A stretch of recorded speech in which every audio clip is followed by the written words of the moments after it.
दोस्तों, चांद के इस जगह आखिर क्यों हो जाते हैं स्पेस क्राफ्ट क्रैश। चांद का वो हिस्सा जो निगलता जा रहा है एक के बाद एक कई स्पेस क्राफ्ट, जहां उतरने की हिम्मत नासा ने भी नहीं की है। कई रहस्यों को छुपाए चांद का ये हिस्सा आज तक पृथ्वी के नज़रों से छुपा हुआ है। आखिर ऐसा क्या है चांद के इस हिस्से में?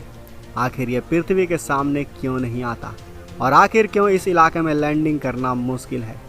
ये सब जानने के लिए वीडियो के अंत तक बने रहें। लेकिन वीडियो में जाने से पहले आपसे एक रिक्वेस्ट, इस वीडियो को लाइक करें, अपने दोस्तों के साथ शेयर करें और इस कमेंट बॉक्स में इसरो के वैज्ञानिकों के लिए अपनी शुभकामनाएं जरूर लिखें। दोस्तों, भारत ने 15 जून 2023 को चंद्रयान 3 लॉन्च किया था। अब ये अपने मंजिल के काफ़ी पास पहुंच चुका है और 23 अगस्त को यह चांद की सतह पर सॉफ्ट लैंडिंग की कोशिश करेगा। अब आपके मन में सवाल आता होगा कि आखिर हम ऐसा क्यों कह रहे हैं?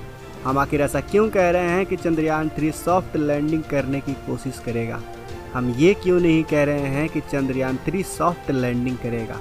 तो असल में इसरो ने चंद्रयान 3 की लैंडिंग के लिए जिस जगह को चुना है वो जगह स्पेस क्राफ्ट के लिए किसी कब्रिस्तान से कम नहीं, क्योंकि यहाँ किसी भी स्पेस क्राफ्ट का लैंड करना काफ़ी मुश्किल है। भारत का चंद्रयान 2 भी इसी जगह लैंड करने में असफल रहा था। आज तक सिर्फ चीन ही ऐसा देश है जिसने इस जगह पर अपने लैंडर को लैंड करवाने में सफलता हासिल की। चांद के इस जगह को डार्क साइड कहा जाता है। असल में ये चांद का साउथ पोल है जो अर्थ से कभी नज़र नहीं आता। अब आपके मन में सवाल आ रहा होगा कि चांद का ये साइड अर्थ से छुपा क्यों रहता है?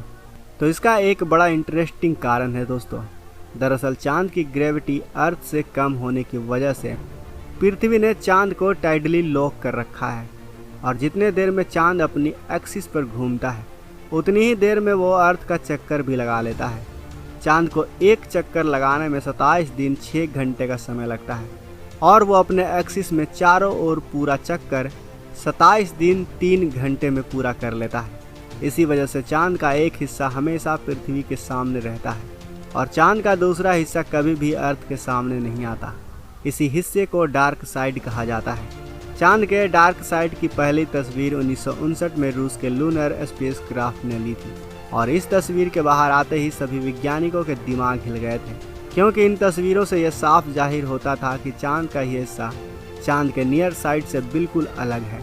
चांद का जो डार्क साइड है वो बड़े बड़े क्रिएटर्स यानी बड़े बड़े गड्ढों से भरा हुआ है। जब अंतरिक्ष से आने वाला कोई एस्ट्रॉयड चांद की सतह से टकराता है तो वहाँ क्रिएटर बना देता है।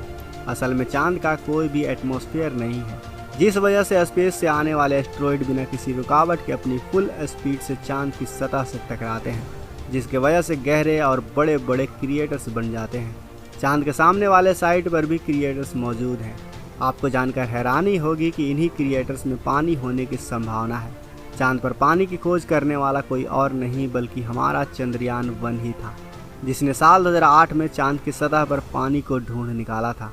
और इसके अलावा इनमें से कुछ क्रिएटर्स में सेंट्रल पीक भी दिखाई देती है, जो दूर से देखने पर डिश एंटीना की तरह नज़र आती है, जिसे देखकर एक बार तो ये लगता है कि शायद यहाँ कोई एलियन बस्ती भी है जो इस डिश एंटीना का इस्तेमाल कम्युनिकेशन के लिए करती है। इसके अलावा यहाँ कुछ एस्ट्रोनॉमर्स ने ब्रिज जैसे किसी स्ट्रक्चर को भी देखे जाने के दावे किए हैं। जो डार्क साइड है उसकी सतह नियर साइड की सतह से काफ़ी मोटी है और यहाँ का तापमान भी काफ़ी कम रहता है।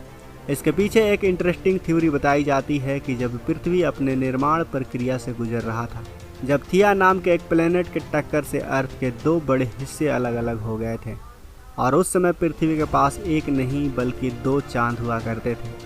लेकिन इन दोनों चांद की ग्रेविटी के कारण छोटे चांद की टक्कर बड़े चांद से हो गई और चांद के डार्क साइड से मिल गया, जिस वजह से वहाँ की सतह मोटी हो गई।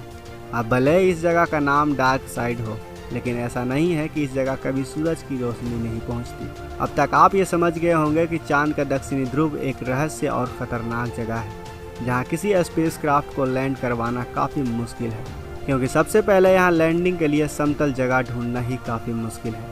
उसके बाद यहाँ का तापमान भी स्पेस क्राफ्ट के लिए मुसीबत खड़ी करता है। लेकिन इसके बाद भी ये सभी वैज्ञानिकों के लिए जिज्ञासा का विषय बना हुआ है। इसीलिए तो भारत लगातार एक के बाद एक मिशन भेजकर चांद के दक्षिणी ध्रुव के रहस्यों से पर्दा उठाने की कोशिश में लगा हुआ है। चंद्रयान 2 की असफलता के बाद इसरो ने बिना वक्त गवाए ही चंद्रयान 3 की तैयारी शुरू कर दी थी। आपको जानकर हैरानी होगी कि इसरो चंद्रयान 3 के बाद एक और मून मिशन पर काम कर रहा है और चंद्रयान 2 और 3 की तरह ही बाकी जो मून मिशन होंगे उनकी लैंडिंग लोकेशन भी चांद का दक्षिणी ध्रुव ही होने वाला है दोस्तों। इसके पीछे का कारण यहाँ पानी की खोज करना है, क्योंकि इसी जगह चंद्रयान 1 ने बर्फ के रूप में पानी का पता लगाया है और इसी जगह चंद्रयान 2 भी क्रैश हुआ था। इसके अलावा चंद्रयान 1 और चंद्रयान 2 के ऑर्बिटर ने यहाँ पर कई तरह के खनिजों के होने के भी सबूत दिए हैं। इसी जगह पर हीलियम 3 के मिलने की भी संभावना है, जो न्यूक्लियर रिएक्टर के चलाने के काम आ सकती हैं।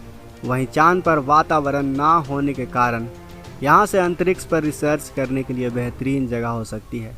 दोस्तों अब तो आप समझ ही गए होंगे कि चांद का दक्षिणी ध्रुव यानी डार्क साइड इतना खतरनाक क्यों है।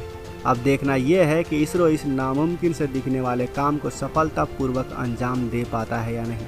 वैसे दोस्तों आपको क्या लगता है, हमें अपने विचार कमेंट बॉक्स में अवश्य बताएं। साथ ही वीडियो में दी गई जानकारी अगर आपको अच्छी लगी हो तो इस वीडियो को लाइक करें, अपने दोस्तों के साथ शेयर जरूर करें और अगर आपने अभी तक इस चैनल को सब्सक्राइब नहीं किया है तो इस चैनल को भी सब्सक्राइब कर लें। साथ ही बगल में जो बेल आइकन का बटन है उस पर ऑल पर भी क्लिक कर लें ताकि हमारी आने वाली वीडियो को आप मिस ना कर सकें। मिलते हैं अगले वीडियो में।